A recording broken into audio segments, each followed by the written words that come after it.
السلام علیکم ورحمۃ اللہ وبرکاتہ۔ الحمد للہ رب العالمین، والصلاة والسلام علی اشرف الانبیاء والمرسلین وعلی آلہ واصحابہ اجمعین، اما بعد فاعوذ باللہ من الشیطان الرجیم، بسم اللہ الرحمن الرحیم، ومن احسن قولا ممن دعا الى الله وعمل صالحا وقال انني من المسلمین، صدق اللہ العظیم۔ میرے بھائیوں، دوستوں، عزیزوں اور بزرگوں، اللہ جل جلالہ عم نوالہ نے تمام انسانوں کی نجات اپنی فرما برداری اور نیکیوں میں رکھی ہے۔ دنیا میں غلطیاں بھی ہوتی ہیں، آدمی سے چوک بھی ہوتی ہے، نافرمانیوں کا ماحول بھی ہوتا ہے، اسی میں آدمی کو نیک اعمال اور اچھے اعمال اور نیکیوں کی طرف آنا ہوتا ہے، اور اسی لیے دنیا کو امتحان گاہ قرار دیا گیا ہے۔ یہ دنیا اطمینان کی جگہ نہیں ہے، بلکہ یہ امتحان کی جگہ ہے۔ اطمینان کی جگہ تو اللہ نے جنت بنائی ہے، وہاں ہر قسم کا اطمینان ہوگا، سکون ہوگا، آرام ہوگا، کوئی دکھ درد تکلیف نہیں ہوگی۔ لیکن دنیا ایک امتحان کی جگہ ہے، اور امتحان اس بات کا ہے کہ آدمی عالم ازل میں اللہ تعالیٰ سے ایک وعدہ کر کے آیا ہے، اس وعدے پر کتنا قائم رہتا ہے، اس کا امتحان ہے۔ عالم ارواح میں اللہ تعالیٰ نے سارے انسانوں کو پیدا فرمانے کے بعد ایک عہد لیا تھا، جس کا ذکر اللہ تعالیٰ نے قرآن کریم میں فرمایا ہے، الست بربکم، کیا میں تمہارا رب نہیں ہوں؟ تو سب نے یہ کہا تھا بلا، کہ بے شک آپ ہمارے رب ہیں اور آپ ہمارے پروردگار ہیں، شہیدنا، ہم اس پر گواہی دیتے ہیں اور اقرار کرتے ہیں۔ یہ ایک عہد تھا جس کا امتحان دنیا میں ہر انسان سے ہے، کہ دنیا میں آنے کے بعد جب اللہ اور بندے کے درمیان کوئی پردہ حائل نہیں تھا، اس وقت بندے نے اللہ کے سامنے اس کے رب ہونے کا عہد کیا تھا۔ آج اللہ اور بندے کے درمیان بہت سے حجابات اور پردے ہیں، انسان اللہ کو دیکھ نہیں سکتا۔ ان دنیا کے اور دنیا کے ساز و سامان اور اسباب کے پردوں میں رہ کر آدمی اپنے رب کو کتنا رب مانتا ہے اور کتنا اس کو اپنا پروردگار تسلیم کرتا ہے اور کتنا اس کے حکم پر عمل کرتا ہے، اس بات کا امتحان ہے۔ امتحان میں جو کامیاب ہوگا، آخرت میں نعمتیں اسی کے لیے ہوں گی، اور جو نعمتوں میں فیل ہو جائے گا اور امتحان میں فیل ہو جائے گا تو وہ دنیا اور آخرت دونوں جہاں میں ناکام ہوگا۔ اس لیے ہمیں اور پوری دنیا کے انسانوں کو اس دنیا کو امتحان گاہ سمجھنا چاہیے۔ یہ بہت بڑی بھول ہوتی ہے کہ آدمی اس کو اطمینان کی جگہ سمجھ کر یہ سوچے کہ مجھے ہر طرح راحت ملے، آرام ملے، سکون ملے، کیونکہ یہ سب چیزیں تو اللہ نے مسلمان کے لیے جنت میں رکھی ہیں۔ دنیا تو اللہ کے احکامات کو پورا کرنے کی جگہ ہے اور اپنے آپ کو گناہوں سے بچانے کی جگہ ہے، اس لیے کہ دنیا اور شیطان انسان کو گناہوں کی طرف، اللہ کی نافرمانیوں کی طرف کھینچتا ہے، اور اللہ اپنی کتاب کے ذریعے سے، اپنے رسولوں کے ذریعے سے ہمیں اس بات کی دعوت دیتے ہیں کہ ہم گناہوں سے بچیں۔ گناہ اندھیرا ہے اور اللہ کے احکامات اور نیکیاں روشنی ہیں،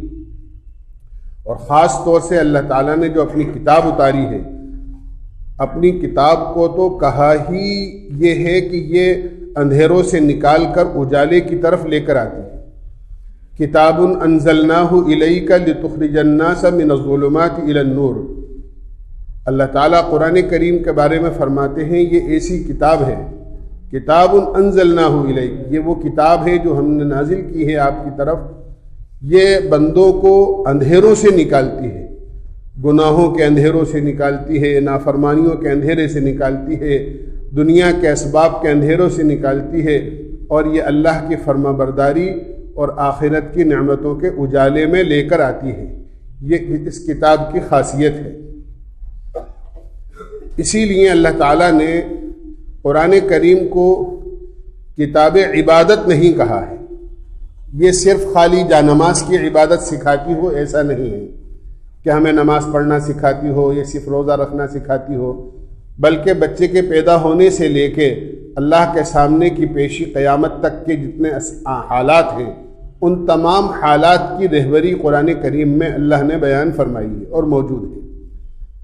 اسی لیے اس کو کتاب ہدایت کہا ہے۔ یہ کتاب ہدایت ہے، یعنی زندگی کا جو مسئلہ بھی پیش آئے ہر مسئلے کا حل قرآن کریم میں ہے، اور زندگی میں جو بھی پریشانی آئے ہر بیماری کا علاج اللہ نے قرآن کریم میں رکھا ہے۔ ہماری بہت بڑی کمزوری ہے یہ کہ ہم لوگ قرآن کریم کو پڑھتے نہیں ہیں، سمجھتے نہیں ہیں، اور اکثریت ایسی ملتی ہے جو قرآن پڑھی ہوئی نہیں ہے، جو پڑھے ہوئے ہیں وہ صحیح پڑھے ہوئے نہیں ہیں، جو صحیح پڑھے ہوئے ہیں وہ اس کی تلاوت کا اہتمام نہیں کرتے، جو اہتمام کرتے ہیں ان میں سے بھی ایک بڑا طبقہ ایسا ہے جو قرآن کو سمجھتا نہیں ہے۔ حالانکہ قرآن کریم میں ہمارے دنیا اور آخرت دونوں جہاں کے تمام مسائل کا حل اللہ نے رکھا ہے۔ جتنی پریشانیاں ہیں، جتنی مصیبتیں ہیں، ہر مسئلے کا حل اللہ نے قرآن میں رکھا ہے۔ اسی لیے علماء نے لکھا ہے کہ قرآن کریم بسم اللہ کی با سے شروع ہوتا ہے اور سورہ والناس کے سین پر جا کر ختم ہوتا ہے۔ اگر بسم اللہ کی با کو سین سے ملا دیا جائے تو دونوں لفظوں کا بس بنتا ہے۔ بے اور سین کو اگر ملائیں تو اس کو کہتے ہیں بس۔ ہم اپنی زبان میں اس طرح سمجھ سکتے ہیں کہ یہ ایک ایسی بس ہے جو ہمیں سیدھی جنت تک اور اپنی منزل تک پہنچانے والی ہے، یا پھر یوں کہی ہے کہ اگر قرآن کریم کسی کی زندگی میں موجود ہے اور کسی نے قرآن کریم کی روشنی میں اپنی زندگی کو بسر کرنا طے کر لیا ہے تو بس اب اس کو کسی دوسری چیز کی ضرورت نہیں ہے، یہی اس کے لیے کافی ہے نجات کے لیے۔ قرآن کریم اتنی بڑی کتاب ہے اور اتنی عظیم کتاب ہے، بلکہ یوں سمجھیے کہ جیسے انسان دنیا میں ایک مشینری خریدنے کے لیے جاتا ہے، کوئی بھی ہے، آپ کمپیوٹر خریدنے کے لیے جائیں یا یوں کہیے کہ آپ روزمرہ کے استعمال کی چیز موبائل خریدنے کے لیے جائیں، تو جو موبائل خرید کر آپ لاتے ہیں تو اس کے پیکٹ میں ایک کتابچہ ہوتا ہے، ایک بک ہوتی ہے، اس بک کے اندر موبائل کو استعمال کرنے کے سارے فنکشن لکھے ہوتے ہیں، استعمال کا پورا طریقہ لکھا ہوتا ہے، اور اس طریقے کے مطابق اگر موبائل کا استعمال کیا جاتا ہے یا کسی بھی مشین کا استعمال کیا جاتا ہے تو اس سے آدمی فائدہ اور نفع اٹھاتا ہے، اور خدا نہ خواستہ آدمی یہ کہے میں کمپنی کا غلام نہیں ہوں، میں نے پیسے دے دیے اور یہ چیز میں خرید کر لے آیا، اب میں اس کا مالک ہوں، جس طرح میں چاہوں گا، میری مرضی جیسی ہوگی میں اس کو ویسے ہی استعمال کروں گا۔ اگر اس کے اندر کتاب میں یہ لکھا ہوا ہے اور اس کی بک میں یا اس کے پمفلیٹ میں یہ لکھا ہوا ہے کہ اس میں ایک ہرا بٹن ہے اور ایک لال بٹن ہے، کسی کا فون آئے تو آپ لال بٹن سے اس کو کاٹ دیں گے تو بات نہیں ہوگی، اور اگر ہرا بٹن آپ دبائیں گے تو اس سے بات ہو جائے گی، فون چالو ہو جائے گا۔ اب اگر کوئی آدمی یہ کہے کہ میں نے پیسے خرچ کیے ہیں، میں اس کا مالک ہو گیا، میں کمپنی کی ہدایت اور لکھی ہوئی چیزوں کا کوئی غلام تھوڑی ہوں کہ میں ان کی ہر بات پر عمل کروں، میں مالک ہو گیا، میں اس کو جس طرح چاہوں گا استعمال کروں گا۔ کسی کا فون آئے گا تو کمپنی کہتی ہے کہ لال مت دبانا، ہرا دبانا، میں تو لال بٹن دباؤں گا۔ تو ہم جانتے ہیں اس بات کو کہ زندگی بھر وہ اپنی اس چیز سے فائدہ نہیں اٹھا سکے گا اور بات نہیں ہو سکے گی اس کی، اس لیے کہ جس کمپنی نے اس کو بنایا ہے اس کی ہدایت کے ہم اور اس کو استعمال کرنے میں اور فائدہ اٹھانے میں اس کی لکھی ہوئی ہدایات کے قدم قدم پر محتاج ہے۔ اس کی ہدایات کی روشنی میں اس کو استعمال کیا جائے گا تو نفع ہوگا، اس کے خلاف استعمال کیا جائے گا تو یقیناً نقصان ہوگا۔ بالکل اسی طرح اللہ تعالیٰ نے یہ جسم ہمیں دیا ہے، سر سے لے کے پیر تک کا، اس پورے جسم کو ہمیں کیسے استعمال کرنا ہے، اس کی ہدایت نامہ اور اس کا گویا پمفلیٹ، اور یوں کہیے کہ اس کی رہبری کے لیے کتاب قرآن کریم کی شکل میں ہمیں دی ہے اللہ۔ ہاتھوں سے کیا کرنا ہے، کیا نہیں کرنا ہے، آنکھوں سے کیا دیکھنا ہے، کیا نہیں دیکھنا ہے، کانوں سے کیا سننا ہے، کیا نہیں سننا ہے، دل دماغ سے کیا سوچنا ہے اور کیا نہیں سوچنا ہے، اور پیروں سے چل کر کہاں جانا ہے اور کہاں نہیں جانا ہے، سر کے بالوں سے لے کے پیر کے ناخن تک پورے جسم کو استعمال کرنے کی ہدایات اللہ نے قرآن میں ہی دی۔ اللہ نے انسان کو بنایا اور انسان کے جسم کو استعمال کا طریقہ کوئی اور بتائے، یہ ہرگز نہیں ہو سکتا۔ جو چیز جو کمپنی بناتی ہے اس کے استعمال کا طریقہ بھی وہی بتاتی ہے۔ موبائل بنایا کسی کمپنی نے اور باٹا کمپنی والے یہ سوچیں کہ موبائل کو استعمال کا طریقہ ہم بتائیں، یہ ہرگز نہیں ہو سکتا۔ وہ جوتا پہننے کا طریقہ تو بتا سکتے ہیں، موبائل کو استعمال کرنے کا طریقہ نہیں بتا سکتے۔ موبائل کو استعمال کرنے کا طریقہ تو موبائل کی کمپنی ہی بتائے گی۔ اللہ نے انسان کو پیدا کیا ہے، انسان کو دنیا میں زندگی کیسے بسر کرنا ہے اس طریقے کو کوئی اور بتائے، یہ ہرگز نہیں ہو سکتا۔ اس کی تعلیم بھی وہی دے گا جس نے انسان کو پیدا کیا ہے، اور اس نے تعلیم کے لیے کتاب دی ہے ہمیں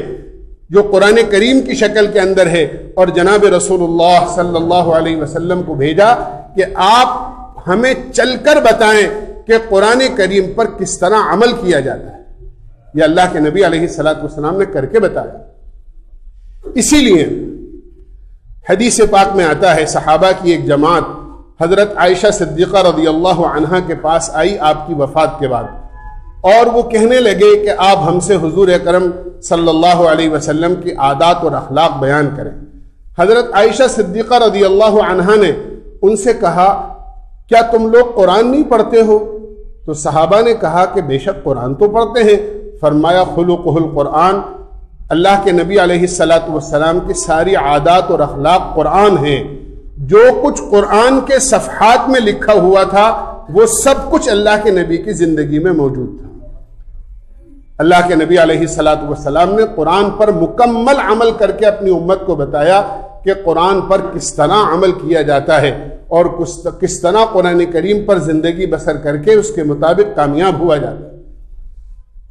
اس لیے قرآن کریم کو آدمی کو اپنے لیے روشن چراغ سمجھنا چاہیے، کہ جس طرح اندھیرے میں روشن چراغ ہوتا ہے، یا بتی ہوتی ہے، یا ٹیوب لائٹ ہوتی ہے، یا مرکری ہوتی ہے، جس کی روشنی میں آدمی کو کالا اور گورا اور کالا اور سفید اور اچھا اور برا اور نقصان دہ اور فائدہ مند چیزیں صاف نظر آ جاتی ہیں، بالکل اس طرح قرآن کی روشنی میں حلال اور حرام، جائز اور ناجائز، اچھا اور برا، اور نیک اور برائی اور گناہ اور نیکی صاف نظر آ جاتے ہیں۔ یہ قرآن کی روشنی۔ اسی لیے قرآن کریم پر عمل کرنا تو بہت اعلیٰ درجے کی چیز ہے۔ اگر قرآن کریم کو تلاوت بھی آدمی کرتا رہتا ہے تو اللہ اس کی نامعلوم کتنی پریشانیوں کو دور کر دیتا ہے۔ جیسے مثال کے طور پر حدیث پاک میں آتا ہے، جناب رسول اللہ صلی اللہ علیہ وسلم نے ارشاد فرمایا کہ سورہ فاتحہ میں ہر بیماری کی شفا ہے، ہر بیماری کی شفا ہے۔ اللہ کے نبی علیہ الصلوۃ والسلام کے زمانے میں صحابہ کا ایک قافلہ کہیں گیا اور ایک گاؤں میں ان کا قیام ہوا۔ وہاں قیام کے دوران میں ایک آدمی آیا اور آ کر کہنے لگا کہ ہمارے ایک آدمی کو بچھو اور زہریلے جانور نے کاٹ لیا ہے، تم میں سے کوئی آدمی دم کرنا جانتا ہو تو وہ آ کر ذرا اس پر دم کر دے تاکہ اس تکلیف سے وہ نجات پا جائے۔ اس قافلے سے اور اس جماعت سے ایک صحابی گئے اور جانے کے بعد انہوں نے کچھ پڑھ کر دم کیا، اور دم کرنے کے بعد واپس آئے، تھوڑی دیر میں مریض ٹھیک ہو گیا۔ جب وہ جماعت اور قافلہ واپس آیا، اللہ کے نبی علیہ الصلوۃ والسلام نے کارگزاری سنی اور ان کے حالات سفر کے معلوم کیے، تو اس میں یہ واقعہ بھی سامنے آیا کہ ایک آدمی کے کسی گاؤں میں کسی زہریلے جانور نے کاٹ لیا تھا۔ ہم لوگوں میں سے ایک آدمی گئے اور وہ دم کر کے آئے، اس کو اللہ نے صحت دے دی۔ اللہ کے نبی علیہ الصلوۃ والسلام نے ان سے پوچھا کہ تم نے کیا پڑھ کر دم کیا تھا؟ تو وہ صحابی کہنے لگے، اللہ کے نبی مجھے تو کچھ آتا نہیں تھا، میں نے تو سورہ فاتحہ پڑھ کر دم کر دیا۔ اللہ کے نبی علیہ الصلوۃ والسلام نے ارشاد فرمایا، یہ سورہ شفا ہے۔ جو آدمی بھی سورہ فاتحہ پڑھ کر کسی مریض پر دم کرے گا، اللہ اس کی برکت سے اس کو صحت یابی عطا فرمائے۔ یہ اللہ نے اس طرح کی نامعلوم کتنی شکلیں ہیں اور کتنی آیتیں ہیں. آیت الکرسی ہے. اللہ کے نبی علیہ الصلوۃ والسلام نے ارشاد فرمایا جو آدمی فرض نماز کے بعد میں آیت الکرسی پڑھنے کا اہتمام کرتا ہے جنت میں جانے میں سوائے موت کے کوئی چیز آڑ نہیں ہے اس کے. گویا وہ آدمی انتقال کرتے ہی جنت میں چلا جائے گا, سیدھے جنت میں چلا جائے گا جو آدمی فرض نماز کے بعد آیت الکرسی پڑھنے کا اہتمام کرے. اسی طرح اللہ کے نبی علیہ السلام نے فرمایا جو آدمی رات کو سونے سے پہلے آیت الکرسی پڑھنے کا اہتمام کرے اللہ تعالیٰ اس کے لیے ایک فرشتہ مقرر کر دیتے ہیں جو اس کی جان کی اور اس کے مال کی حفاظت کرتا ہے, اس کی حفاظت کرتا ہے. اللہ نے اگر اس رات میں اس کی موت مقدر کی ہے تو اس کا انتقال ہوتا ہے تو اللہ اس کو شہیدوں کا درجہ عطا فرماتے ہیں, اور اگر اس کی زندگی مقدر ہے تو وہ فرشتہ اس کے جان و مال کی پوری رات حفاظت کرتا ہے.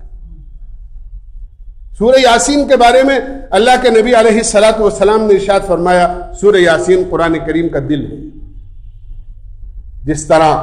ہر چیز کا ایک دل ہوتا ہے اور ایک نمایاں حصہ ہوتا ہے, فرمایا قرآن کریم کا سب سے نمایاں حصہ اور قرآن کریم کی سب سے عظیم سورت فرمایا سورہ یاسین ہے. اللہ کے نبی علیہ الصلوۃ والسلام نے ارشاد فرمایا جو آدمی سورہ یاسین کی ایک مرتبہ تلاوت کرے اللہ تعالیٰ اس کو 10 قرآن پڑھنے کا ثواب عطا فرماتے ہیں.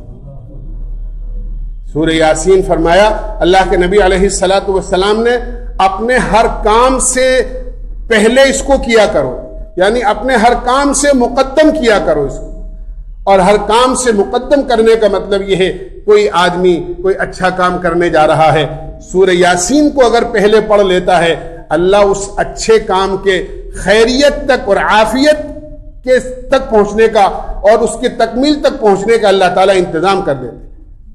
اللہ کے نبی نے فرمایا کوئی آدمی راستہ بھول جائے اور سورہ یاسین پڑھے تو اللہ اس کی رہبری کا انتظام کر دیتے. کسی آدمی کو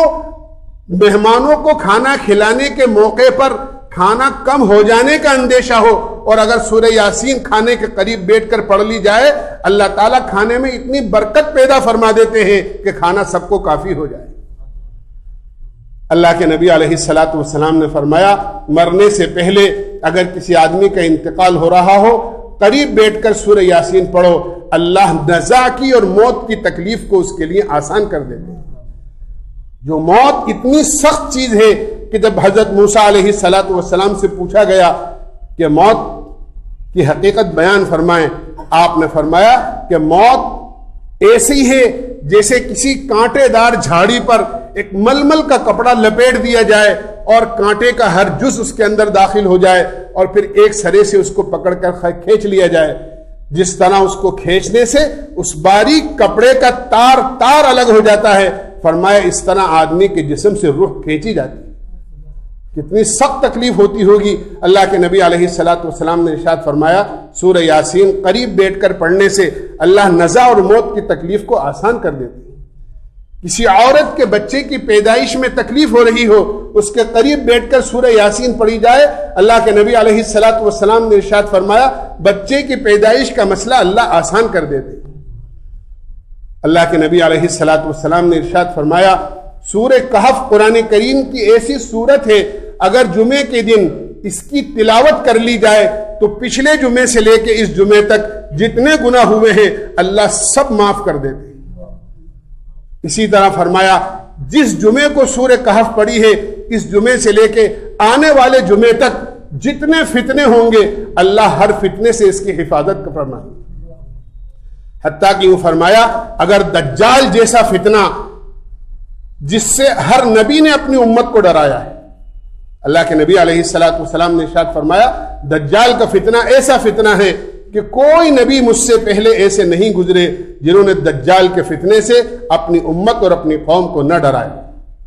بڑا زبردست فتنہ ہوگا جو ساری دنیا میں 40 دن سفر کرے گا اور اس کے ایک ہاتھ میں جنت ہوگی ایک ہاتھ میں جہنم ہوگی اور جو حقیقت میں جنت ہوگی وہ جنت نہیں ہوگی بلکہ جہنم ہوگی اور جو جہنم نظر آئے گی وہ حقیقت میں جنت ہوگی اور لوگوں کو نامعلوم اپنے کرشمے دکھا کر دھوکے میں ڈالے گا اور گمراہ کرے گا. اللہ تعالیٰ اس کو بہت سی مہلتیں عطا فرمائیں گے اور علاقے کے علاقے اور ملک کے ملک اس کے دھوکے میں آتے چلے جائیں گے۔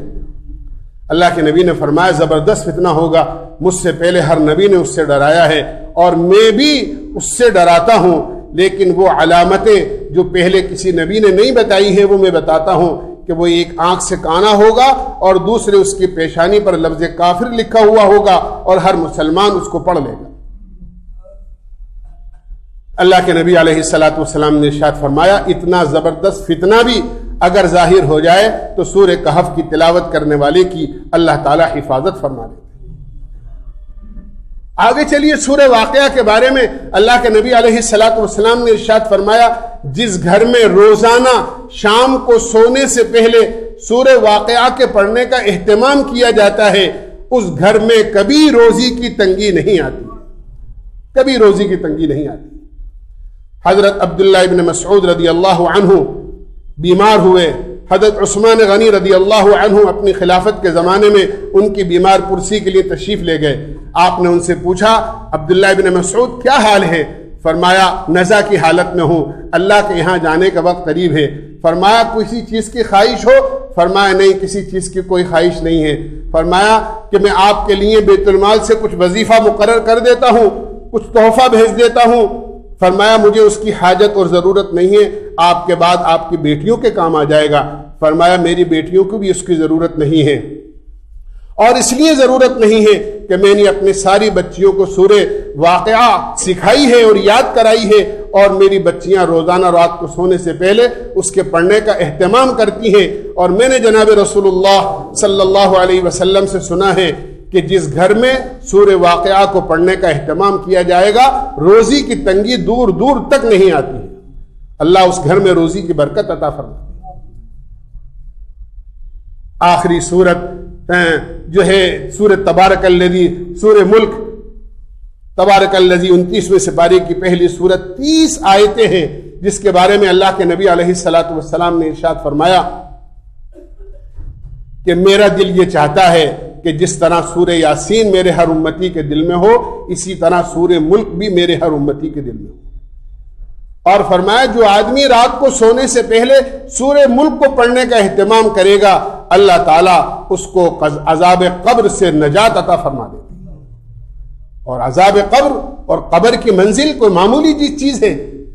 ذرا ہم سوچیں کہ ہمارے گھر میں لائٹ چلی جاتی ہے تھوڑی دیر کے لیے تو کیسی گھبراہٹ ہمیں محسوس ہونے لگتی ہے، فوری طور پر اس بات کی خواہش ہوتی ہے کہ کوئی لائٹ جلائی جائے، کوئی ایمرجنسی لائٹ جلائی جائے، کوئی چراغ روشن کیا جائے، کوئی موم بتی جلائی جائے۔ اندھیرے میں آدمی کی طبیعت گھبرانے لگتی ہے۔ قبر جہاں نہ کوئی کھڑکی ہوگی نہ دروازہ، اور منو مٹی کے نیچے آدمی تنہا ہوگا، فرمایا سورہ ملک وہاں کام آئے گی۔ اللہ کے نبی علیہ الصلوۃ والسلام نے بیان فرمایا کہ ایک آدمی کا انتقال ہوا، وہ سورہ ملک کی تلاوت کیا کرتا تھا لیکن کچھ گناہ بھی تھے اس کے۔ جب اس کو دفن کیا گیا تو عذاب کے فرشتے اس کے قبر میں داخل ہونے لگے، تو یہ سورت سورہ ملک اپنے پر پھیلا کر اور میت پر لیٹ گئی اور ان عذاب کے فرشتوں کو قبر میں داخل ہونے سے روک دیا۔ روایتوں کا مضمون یہ ہے کہ وہ فرشتے اللہ کے ہاں واپس گئے اور انہوں نے اللہ تعالیٰ سے شکایت کی کہ آپ کے قرآن کی ایک سورت ہے جو ہمیں قبر میں داخل ہونے نہیں دیتی، حالانکہ یہ بندہ گناہگار ہے اور ہم گناہوں کی سزا پہنچانے اس کو جا رہے ہیں۔ اللہ تعالیٰ نے بلایا اور اس سورت سے پوچھا کیا بات ہے؟ تو اس سورت نے یہ کہا یہ میری تلاوت کیا کرتا تھا، اگر آپ میری تلاوت کرنے والے کو عذاب دینا چاہتے ہیں تو مجھے اپنے کلام سے نکال دیجیے، اور اگر ایسی بات نہیں ہے تو میں ہرگز اس کو پسند نہیں کروں گی کہ میں آپ کے کلام میں ہوں اور میری تلاوت کی جائے اور میری تلاوت کرنے والے کو عذاب ہو۔ اللہ تعالیٰ نے اس کی سفارش قبول فرمائی اور اس بندے کے مغفرت کے فیصلے کر دیے۔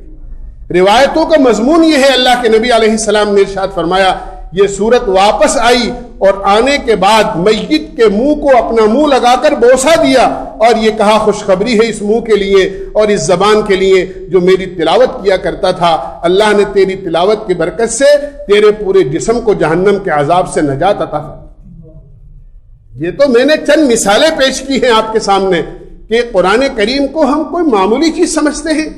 آج ہم صبح اٹھ کر اخبار پڑھنا پسند کرتے ہیں، رات کو سوتے سوتے ہمارے سرہانے رکھے ہوئے کوئی رسائل اور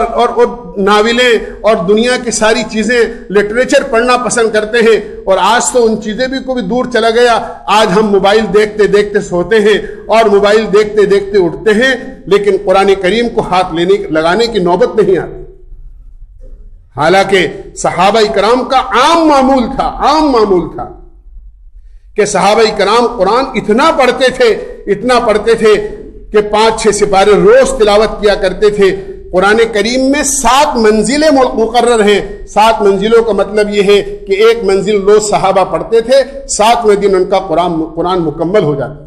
ادھر ہفتہ پورا ہوا، ادھر ان کا قرآن مکمل ہوا۔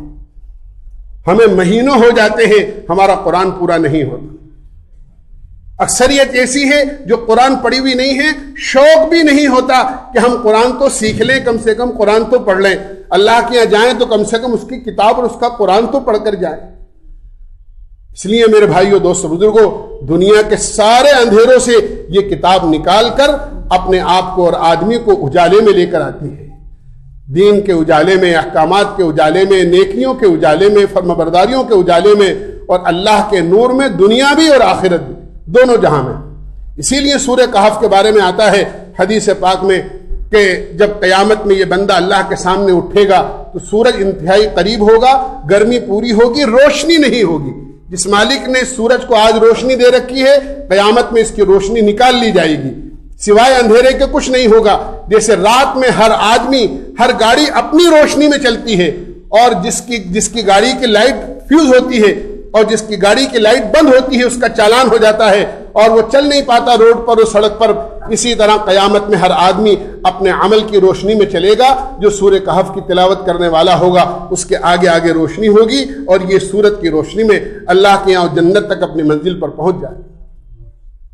اس لیے قرآن کریم کو زندگی کا جز بنائیں۔ نہیں سیکھا ہے تو سیکھا ہے تو تلاوت کریں، اور تلاوت کریں تو اس کو سمجھنے کی بھی کوشش کریں، اور یہ سمجھیں کہ یہ کتاب عبادت نہیں ہے بلکہ کتاب ہدایت ہے۔ زندگی کے سارے مسئلوں کا حل اللہ نے قرآن میں رکھا ہے۔ اللہ ہمیں سمجھنے کی اور عمل کی توفیق نصیب فرمائے۔ وآخر دعوانا الحمدللہ۔